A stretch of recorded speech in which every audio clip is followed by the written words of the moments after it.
আসসালামু আলাইকুম। টেকনাফের সদর থেকে এই যে ওনার অটোতে করেই কিন্তু চলে আসলাম জেটি ঘাটে। আর এটা হচ্ছে জেটি ঘাট যাওয়ার রাস্তা।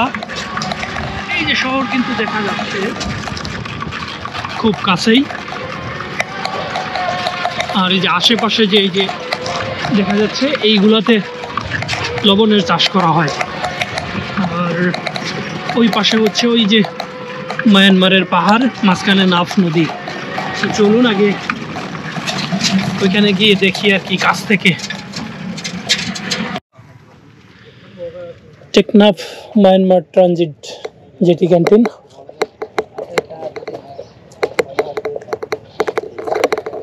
এই ব্রিজ ধরে আমরা একদম সামনে চলে যাব।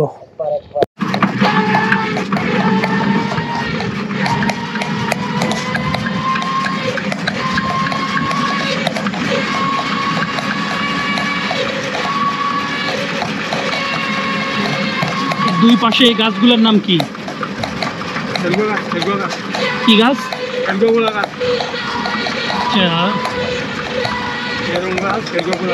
আচ্ছা, কি মাছ ধরছেন নাকি?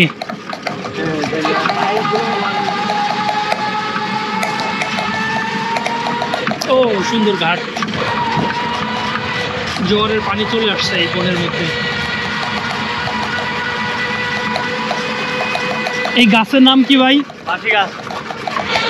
এক একজন এক এক নাম বলতেছেন। যে সুন্দর ঘাট,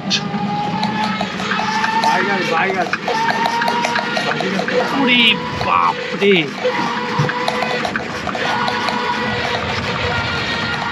স্রোত অনেক। এটা হচ্ছে নাফ নদী, তাই না? এটা হচ্ছে নাফ নদী। আর ওই যে সামনে আমরা যেটা দেখতেছি এটা হচ্ছে মিয়ানমার।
এটা টেকনাফ মায়ানমার, মানে বাংলাদেশ মায়ানমার ট্রানজিট জেটি ঘাট।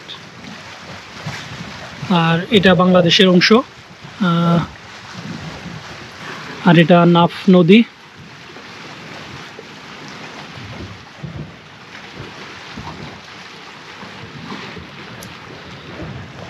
এটা নাফ নদী। আর নদীর ওই পারে যে আমরা পাহাড় দেখতে পাচ্ছি এটা কিন্তু মিয়ানমারের অংশ। জাস্ট শুধুমাত্র নদীর ও পারেরটাই হচ্ছে মিয়ানমার। ওখান থেকে সাগর থেকে উঠে আসে, এখান থেকে অনেক দূরে গেছে নাফ নদী। বাংলাদেশের সীমানা কত দূর পর্যন্ত? বাংলাদেশের সীমানা নদীর সমান একদক আর্ধক হইলে মায়ানমার। আচ্ছা, অর্ধেক হচ্ছে নদী বাংলাদেশের মধ্যে আর অর্ধেক হচ্ছে মায়ানমারের মধ্যে। গেছেন কোনোদিন এদিকে? ওইদিকে অনেক আগে, অনেক প্রতিদিন এখান থেকে তালাব যাইতে, মানে আসা যাওয়া থাকতো। এর যুগে ব্যবসাতে আসি, এখন বন্ধ হয়ে গেছে। এখন ওখানে যুদ্ধ চলে তো, মানে এখন বন্ধ। এরা তো মানে এখানে বালু জল বস্তা রাখছে না, আজকে বলি গেলা হবে বলি এখান থেকে রাখছে। আচ্ছা, এর জন্য তো তুলতে দেয় না। ওখানে তো এখনো মানে বোম মারে ওখানে বলে, মানে এখনো ওইদিকে গোলাগুলির আওয়াজ পাওয়া যায়। আওয়াজ পাওয়া যায়, মানে মগবাড়ি একটা বলে, মগবাড়ি আলিকেন, মানে এরকম আরজু বেকুন ওখানে আছে।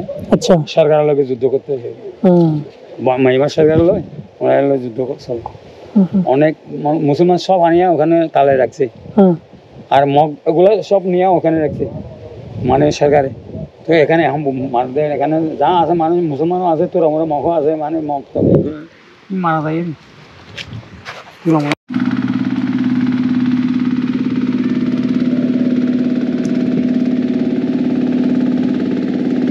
এটা হচ্ছে মাছ ধরার ট্রলার। এরা গভীর সমুদ্র থেকে মাছ ধরে এখন আবার ফিরে যাচ্ছে সমুদ্র তীরে।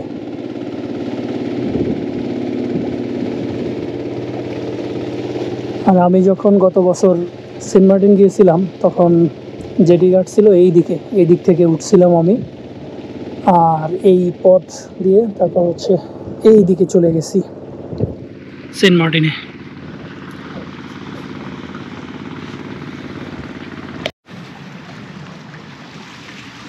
এই যে আমার সামনে দিয়ে যে মাছ ধরার ট্রলার চলে গেল, এটা কিন্তু একদম টেকনাফ শহরের বা ওই লামার বাজার যেটা আছে সেখানে চলে গেছে। আমি কিছুক্ষণ পর আমি আপনাদের দেখাবো বা নেক্সট ভিডিওতে দেখাবো ওই লামার বাজারের যে মাছের বাজারটা, বড় একটি বাজার আছে যেখানে সামুদ্রিক সবগুলো মাছের ট্রলার গিয়ে জমা হয় এবং পাইকারিভাবে বিক্রি হয় সবগুলো। একদম এই যে খালের মতো করে দুই পাশে হচ্ছে ঘন জঙ্গল, মাঝখানে খালের মতো আছে, এটা দিয়ে চলে যাচ্ছে। বেশ বড় সড়ো একটি ব্রিজ, যদিও এখন কিন্তু বাংলাদেশ এবং মায়ানমারের মধ্যে যে ট্রানজিট সেটি কিন্তু বন্ধ আছে।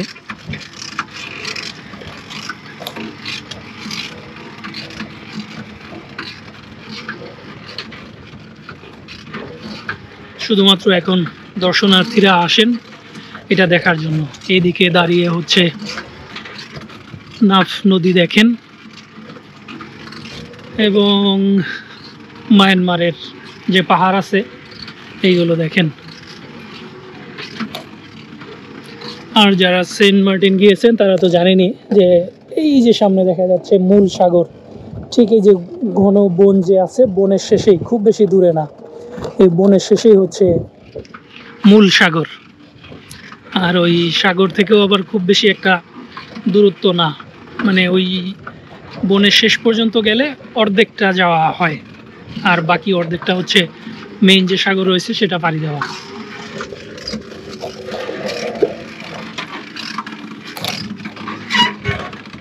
আর এটা হচ্ছে এই পাশটা টেকনাফের সাইড যেটা।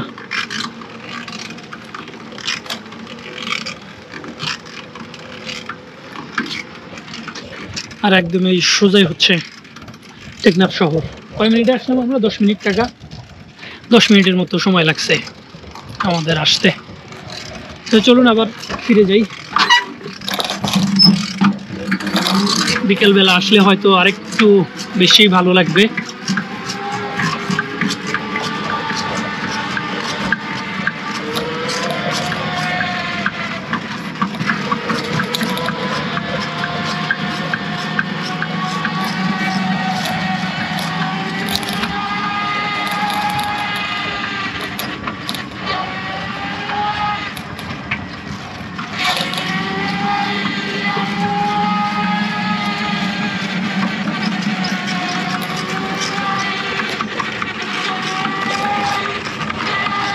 এই ঘন গাছগাছালির মধ্যে কিন্তু পানি চলে আসছে। এই যে দেখেন গাছের প্রায় অর্ধেকটা পানির নিচে।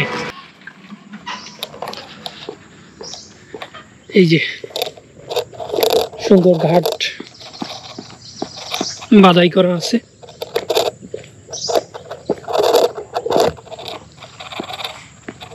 ও এটা কি জাতীয়, একদম গুইসাবের মতো দেখতে।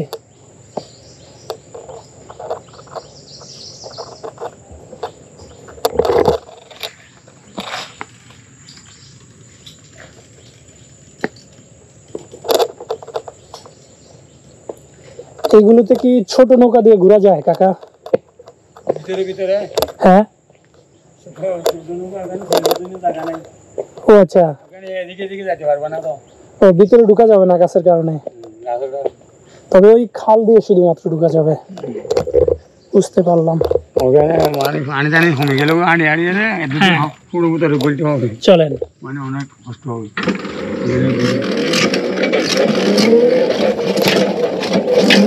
তারা কেনা টেনা পাবো, তারা ঢুকে হ্যাঁ পানি কমে গেলে কাছে কাছে একটা বলা দিয়ে খ্যাং খ্যাং করে খেয়ার টেনে নেড়াই ধরে। আচ্ছা, পানি কমে গেলে ভিতরে ঢুকে ঢুকে কি মাছ ধরে? কেয়ারা কেয়ারা কেয়ারা তো এখানে কেনা মানে কাঁকড়া। হ্যাঁ আচ্ছা, বুঝতে পারছি।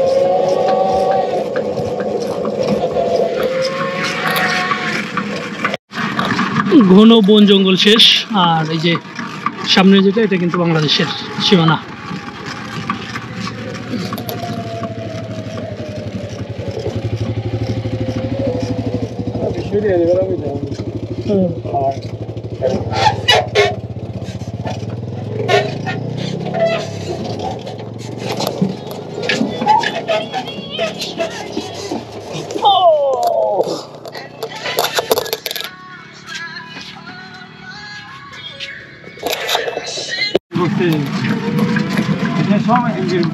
আর এই যে পাশের যেগুলো আছে, যে সুন্দর আইল তোলা আছে ক্ষেতের মধ্যে, এগুলো হচ্ছে লবণ চাষ করে, তাই না?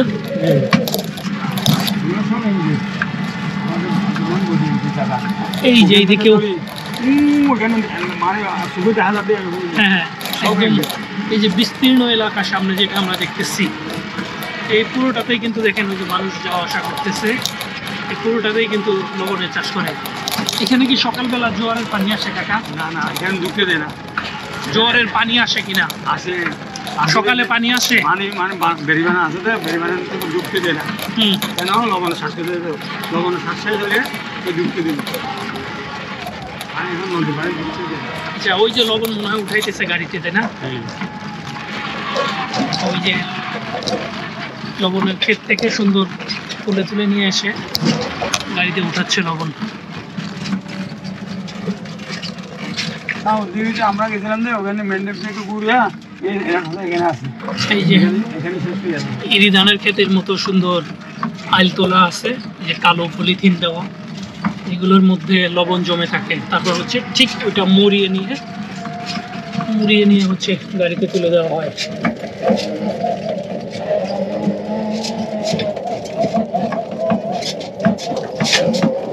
আজকের মতো শেষ করি এই ভিডিও। আল্লাহ হাফেজ, see you in next video.